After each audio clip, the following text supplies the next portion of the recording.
유익한 건강 정보와 알기 쉬운 의학 상식을 알아보는 시간. 안녕하세요. 메디컬 플러스입니다. 사람의 체질을 4가지로 나눠서 해당 체질에 적합한 진단과 치료를 내리는 사상 체질의학. 몸에 이상이 있을 때뿐만 아니라 평소 건강을 위해 활용할 수 있고 또 질환을 예방할 수 있다고 하는데요. 오늘은 사상 체질의학에 대해 알아보겠습니다. 메디컬 플러스 그 2번째로 수술로 인한 흉터를 최소화하고 또 수술 후 회복도 빠르다는 복강경 수술에 대해 알아봤는데요. 잠시 후 살펴보겠습니다. 많은 사람들이 본인의 체질을 궁금해하거나 사상 체질에 대해 기본적인 지식들을 가지고 있는데요. 하지만 이런 관심과는 달리 사람들은 사상의학에 대한 접근을 어려워하며 진단할 때마다 달라지곤 하는 체질에 대해 사상의학이 정확하지 않다는 인식이 높습니다. 두부나 이런 거 제가 말씀드린 대로 잘 드시고 계세요? 사상체질의학이라는 것은 우리 고유의 그 의학입니다. 이재마 선생님이 그 동일세보온이라는 책을 만들면서 사상의학이라는 게 우리나라에 이제 처음으로 보급이 되기 시작했는데요. 사상체질에 의해서 가장 중요한 것은 사람의 그 마음자리에 따라서 우리 몸에 있는 장부의 기능들이 달라진다라고 하는 게 기본입니다. 그래서 폐가 강한, 그러니까 폐의 기능이 강하고 간의 기능이 약한 태양인, 그 다음에 폐의 기능이 좀 약하고 간의 기능이 강한 태음인, 그 다음에 위의 기능이 강해서 소화를 잘 시키고 그렇지만 상대적으로 신장의 기능이 약한 소양인, 그리고 위의 기능은 좀 약하지만 상대적으로 신장의 기능이 좀 강한 소음인, 이렇게 4가지의 그 체질로 나누어서, 그러니까 다시 말해서 우리 몸의 그 장부의 기능을 상대적인 대소의 차이를 가지고 체질을 분류한 것이 이런 사상체질의학이라고 할 수 있습니다. 이재마 선생은 사람을 4가지 체질로 구분해 설명했는데요. 먼저 가슴 윗부분이 발달된 체형인 태양인과 체격이 큰 편이며 근육과 골격이 발달한 태음인, 또 상체가 잘 발달돼 있지만 하체가 약한 소양인, 체격이 작으며 하체가 균형 있게 발달한 소음인이 있는데요. 이런 체질 진단은 객관적이고 정확한 검사 후 이뤄져야 합니다. 그 체질 진단함에 있어서 이재마 선생님도 책에 아주 조심해서 체질 진단을 하라고 말씀을 하셨습니다. 그거는 왜 그러냐면 잘못 알려진 체질은 그 사람에게 오히려 해로운 음식을 계속 복용을 하게 하거나 해로운 그 생활 습성을 하게 되면은 오히려 모르니면 못 하거든요. 그래서 저희들이 그 체질 진단을 그 환자분들에게 설명을 해주고 할 때는 그 환자분의 여러 가지 병증 상태라든지 소증이라고 해서 평소에 앓고 있던 질환, 그 다음에 그 외형, 얼굴 형태, 그 다음에 더 나아가서는 부모님의 그런 이 여러 가지 성격이나 외형까지도 판단을 해서 그분에게 최종적으로 이렇게 말씀을 해드리죠. 근데 이제 보통 건강 상태를 측정할 때는 이렇게 이제 여러 개 하지만 이제 급한 경우, 이제 중풍이 생겼다거나 아니면 질환이 좀 급할 경우에 있어서는 저희들이 약진을 이제 그 외견상이나 아니면 얼굴 형태를 보고 약을 써서 그 사람들의 환자를 판단을 하죠. 자, 왼쪽 촬영하겠습니다. 자, 움직이지 마시고요. 하나, 둘, 셋. 사상체질 진단은 그동안 한의사의 주관적인 판단에 의존해 태음인과 태양인, 소음인과 소양인 등 4가지로 진단했는데요. 이젠 한방의료기를 통해 촬영한 얼굴 형상을 분석해 사상체질을 판정하는 3D 안면 형상 진단 시스템으로 보다 정확한 체질 진단이 가능해졌으며, 자, 그럼 제가 크게 키우는 원래서 음의 높고 낮은 음색의 차이를 규명해 프로그램화된 시스템을 이용 자동적으로 체질을 분류하는 사상체질 음성 분석기와 인체에서 방출되는 극미량의 적외선을 감지해 인체의 통증 부위와 기타 질병 부위의 미세한 체열 변화를 컬러 영상으로 분석하고 인체의 이상 유무와 질병 여부를 시각적으로 진단하는 적외선 체열 진단을 이용하며 거기에 설문지 등을 더해 체질을 진단하는데요. 때문에 사상 체질을 더 정확하고 객관적으로 진단할 수 있습니다. 요즘 건강에 대해서 많은 사람들이 관심을 갖고 있기 때문에 저에 대해서도 어떤 체질인지 한번 좀 알아보고 싶어서 참여하게 됐습니다. 처음 알았습니다. 사상의학의 기본은 사람의 모든 병을 체질에 근본을 두고 있는데요. 같은 병이라도 그 체질에 따라 약과 치료요법을 달리 써 치료의 효과를 극대화할 수 있습니다. 때문에 과거에 비해 객관화되고 정확해진 체질 진단 검사법은 환자의 체질 진단에 큰 도움을 주는데요. 그 이재만 선생님이 그 책의 동일세 보원에 보면은 대개 한 50% 정도는 태음인이다라고 하는데, 태음인들은 주로 이 북방계통 사람들이 많습니다. 이 피부가 좀 두툼하고 이 외견 얼굴을 보면은 그 좀 이렇게 그 체형도 좀 크고 이런 북방계열들이 많거든요. 근데 이재만 선생님 살았던 이 함경도 이쪽에는 아마 북방계열 사람들이 많았던 걸로 생각이 됩니다. 그래서 태음인들이 한 50% 정도. 그 다음에 이제 그 소음인과 그 소양인들은 이 남방계통 쪽 사람들이 많습니다. 피부가 좀 얇고 좀 소화계통이 좀 좀 약하면서 좀 자그마한 체형을 가지고 있는 이런 소음인과 소양인들은 한 25% 정도를 유지하고요. 태양인들은 뭐 거의 이렇게 만 명 중에 한두 명 아주 희소하거든요. 그래서 저희들이 작년에도 한 1250명 정도의 그런 환자분들을 그 무작위로 저희들이 임상 실험을 해서 체질을 나눠본 적이 있었는데요. 거의 비슷한 결과가 나왔습니다. 그래서 50% 내외의 태음인, 그 다음에 이 소양인이 좀 더 많고요. 소음인이 좀 더 적은 것으로 나타났는데요. 그 비율은 뭐 비슷합니다. 그래서 대개 보면은 한 50% 정도는 태음인이고 한 25%와 25% 소양인과 소음인으로 그 나누어지고 있고요. 태양인은 거의 희소하다고 보시면 됩니다. 네, 이제 그 손도 괜찮으시고, 다행이에요. 어깨가 좀 아프세요. 그래도 그 중풍이 있은 뒤로 그 지금까지 재발 없이 잘 그래도 이렇게 마비가 다 풀려서 아주 다행이에요. 그리고 요즘 음식 같은 것들은 뭐 두부나 이런 거 제가 말씀드린 대로 잘 드시고 계세요? 나는 잘 못 느끼는데. 사상체질로는 태음인에 속한다는 안대원 씨. 현재 중풍 치료를 받고 있는데요. 갑자기 보통 생활하는 중에 갑자기 이제 오른쪽이 마비되고 이 말을 잘 못하는 상황이 오더라고요. 그 이제 풍이라고 그러죠. 그 이제 그걸 맞았죠. 체질에 맞는 한방 치료와 식습관 개선 등으로 지금은 증상이 많이 호전됐습니다. 이 음식에 더운 음식 먹지 말라 그랬고, 또 이제 콩 종류, 뭐 두부 종류, 그리고 흰쌀밥 같은 걸 피하라고, 흰쌀밥은 피하고 이제 잡곡밥을 먹으라고 하더라고요. 그래서 그 지식 주신 거에 대해서 거의 근사치에 가깝게 그걸 따라가고 있죠.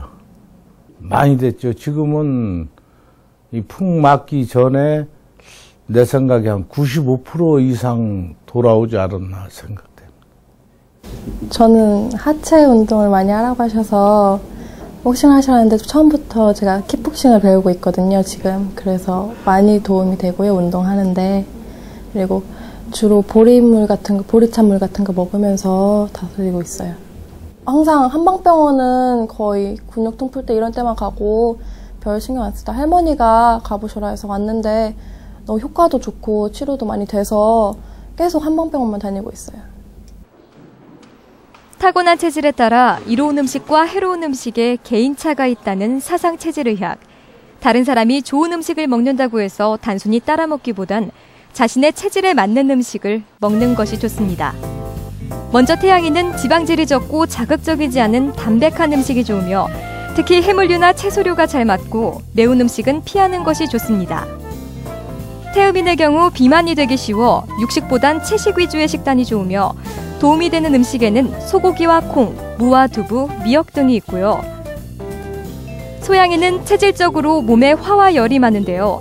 자극적이고 열이 많은 음식은 피하며 돼지고기와 오리고기 등이 좋습니다. 소음인은 몸이 차갑고 기가 약한 체질로 따뜻한 음식을 섭취하는 것이 좋은데요. 사상 체질별로 조절하는 음식과 생활습관, 질병 예방의 지름길입니다. 그 최근 들어서 그 순환기 질환이나 그러니까 중풍이나 심장 질환, 그다음에 이제 퇴행성 질환이라고 뇌 퇴행성 질환에서 뭐 치매라든지 파킨슨 질환들 같은 경우에 있어서 이 치료가 상당히 어렵기 때문에 예방이 상당히 중요하다는 것들이 이런 뭐 전문의나 아니면 일반적인 그 사람들도 많이 이제 알고 있는데요.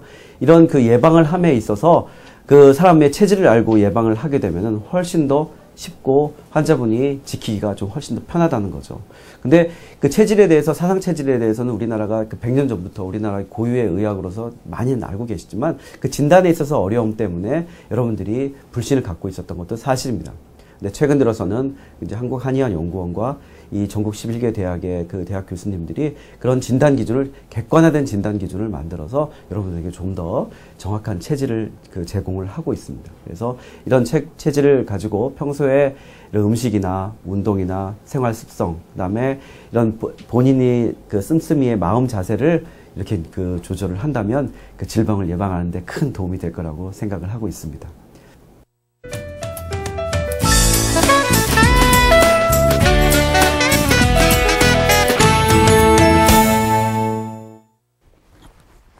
집어넣었는데,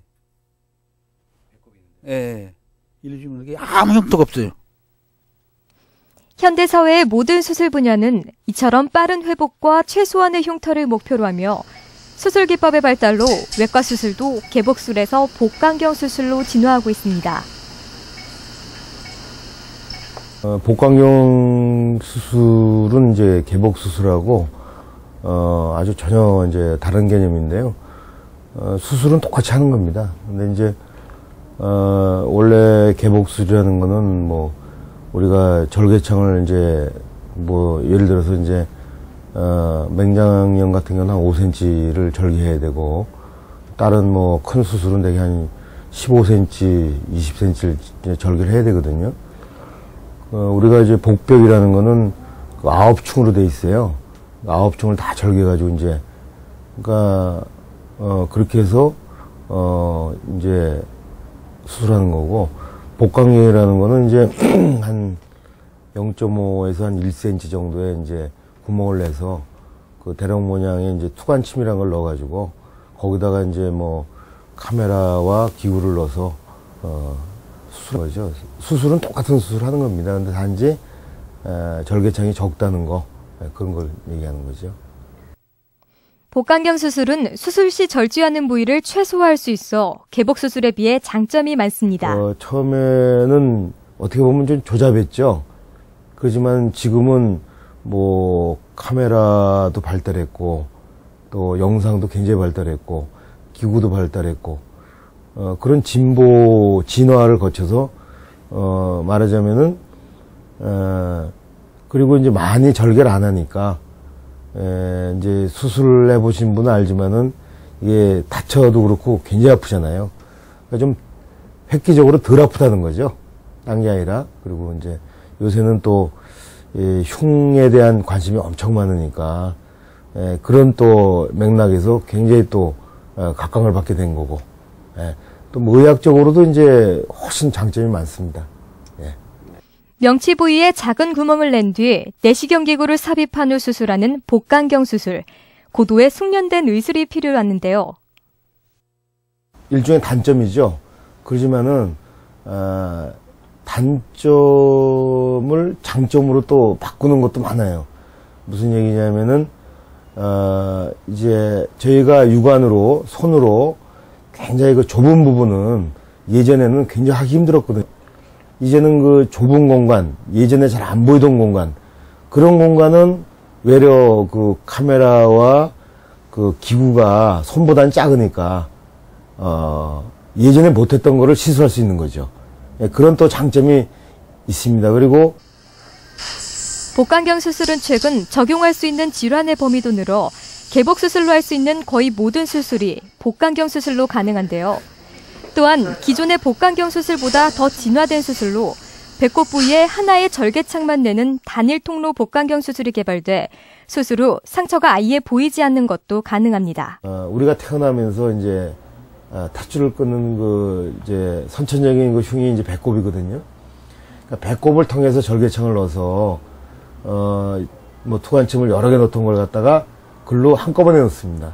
한꺼번에 넣어서 이제 그런 욕심을 이제 부리게 된 거죠. 그래서 지금은 배꼽으로 넣어서 모든 걸 해결하는 그런 시도가 많이 시도되고 있습니다. 그러니까 나중에는 뭐 본인도 잘 모르는 거죠. 예, 그렇습니다. 흉터가 남지 않는 단일 통로 복강경 수술. 작은 절개창을 하나만 내다 보니 환자가 느끼는 아픔도 적고 회복도 빠릅니다. 이제 상처가 적으니까 훨씬 덜 아프죠. 덜 아프니까 환자 회복 빠릅니다, 사실은. 뭐 여러 가지로 예를 들어서 예전에 이제 개복할 당시에는 우리가 이제 그러니까 배를 열면은 이제 장마비가 오거든요.